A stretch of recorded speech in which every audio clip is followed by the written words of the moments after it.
Yeah, so as you said, basically writing a book's very time consuming. So my advice is generally don't write one until you feel like you can't not write one.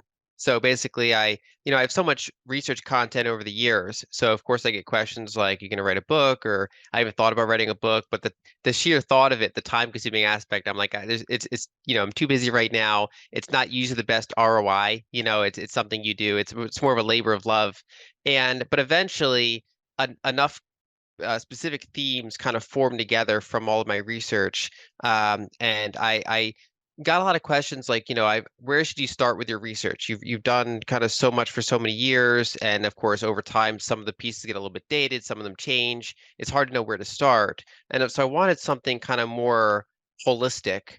That kind of summarizes my view on a lot of things and presents new things that I haven't really written about. So I can say, well, here's where you start. You read Broken Money, and that's helpful. So I wrote the book because I could not write the book. It was like my kind of just highest calling that year. It was the thing that I would get distracted thinking about, that I always wanted to work on, that I would get in a flow state while working on. So Broken Money, the core theme is viewing the past, present, and future of money through the lens of technology. And even fintech companies are just really mostly just overlays on top of the correspondent banking wire system. They just basically have accounts in multiple things and can make those go quicker, but they're Mhm. still usually relying on the underlying banking. And with things like Bitcoin and stablecoin, and there's even gold-backed stablecoins. But what all these technologies do is kind of crack open these 160 different silos and allow monies to compete globally once again. So someone in Nigeria can now, you can bring infinite value density of Bitcoin or stable coins through an airport by memorizing 12 words, for Mhm. example. Or if I pay a graphic designer in Nigeria, she can hold up a QR code on a call just like this, and I can pay her, and she gets it could be Bitcoin, it could be stable coins, whatever she asks her for in her invoice, she can receive. And it just goes around her local banking system. As long as, from my perspective, as long as like I'm not breaking any American laws, like I can't really necessarily hire like an Iranian graphic designer, but as long as I'm not sending money to a sanctioned country, this is now a method to get value to someone in the money she wants rather than being stuck with the local system. And as long as she has access to email, DMs, video, and basically internet connection, she can now bypass those prior two methods. And so the world's becoming more interconnected in terms of money. And then I naturally kind of gravitated towards silver and gold coins over time to actually start, once I was kind of old enough and conscious enough to understand what gold and silver are. And so actually I got into gold and silver at a young age, back when gold was like $300 an ounce. And so it's always kind of just been there for me. Um, I started to realize money was broken in some sense back in around 2017 or so, um, because we started to get a widening fiscal deficit in the US, even though we were not in a recession, which had not really happened since the Vietnam War. And it continued in 2018, 2019, and started looking more into how do sovereign debt bubbles end?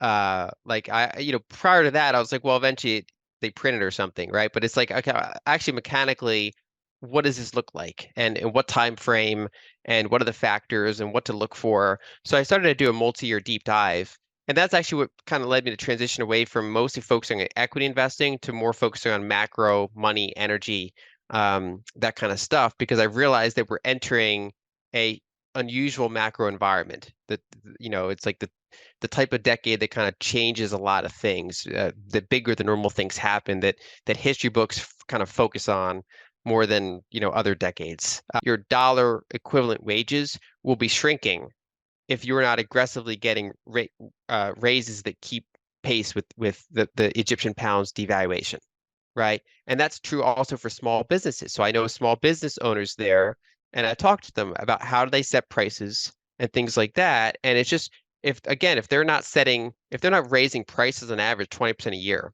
right? If let's say they're not a fast growing company, they're just a family owned, pretty static, middle class, upper middle class business, yeah, making ends meet. They're selling products.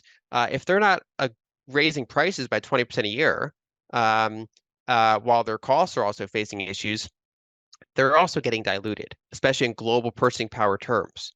Um, and the same thing is true for if you're a landlord and you're not raising rent aggressively on your tenants, you're getting diluted. And that's hard because a lot of landlords actually know their tenants, especially there. I mean, a lot of times their tenant is a family member. Mhm. And so um, basically what a rapid currency dilution environment does is it puts every single person in that country on a treadmill to run as fast as they can to keep up with it, not just in terms of where to put their savings, but also how to continually increase their wages so that they're not just being completely left behind in global purchasing power terms, actual kind of international wealth accumulation, like richer on a global scale, the ability to travel outside of your country if you want to, for example, the ability to buy high quality imports like computers or, yeah, it's a good question. I think that what makes this environment more unusual is that on the monetary side, there's so much tightening. So if you're in an interest rate sensitive industry, if you're doing commercial real estate, if you're doing residential real estate and you're dependent on volumes and turnover, if you're a small business that has to rely on bank credit for your financing, these areas are struggling greatly. And many of them are in, if you do industry by industry basis, many of them are in deep recessions as it and have been. On the other hand, if you're not very interest rate sensitive and you're on the right side of the very large deficits, you're pretty fine. If you're in the military industrial complex, if you're anywhere kind of near DC, if you're in, kind of just a lot of other kind of just real world businesses. And a key example I like to make is that, if you're an upper middle class retiree or near retiree, for example, you've built up a lot of assets, you own your own home, you might have a low fixed rate mortgage attached to it, and you own a lot of, say, money market funds and T-bills and stuff like that. Higher interest rates actually stimulate you because your debt is still fixed, Mhm. any debt you might have, while now you're actually making more income from your investment. So the government's interest expense is someone else's gain. And that doesn't, it's hard to have that happen in critical mass Or change because the world language, yeah. exactly. Yeah. If we all Because decided, look, we don't want to be you're English, not we don't want to speak English anymore. We want to speak yes. Mandarin. That's going to be incredibly unlikely. So however you measure it, it's very hard to do and it takes time. Now financial things can, but languages don't break, but financial things can break. So language is probably the hardest network effect to change. Finance is not that hard, but it is a very hard thing to change. And so that's kind of this dilemma we face ourselves in, which I think that the developed world, because there's so much sovereign debt now, and then especially the United States, which is running very large kind of fiscal deficits, is likely to have above target inflation for a while. And I think it's only going to really go below their inflation targets during kind of recessions. That basically, whenever they're not in a recession, whenever they're in a period of economic expansion, it's likely to have inflation associated with it because there's very large kind of fiscal deficits, and then there's very tight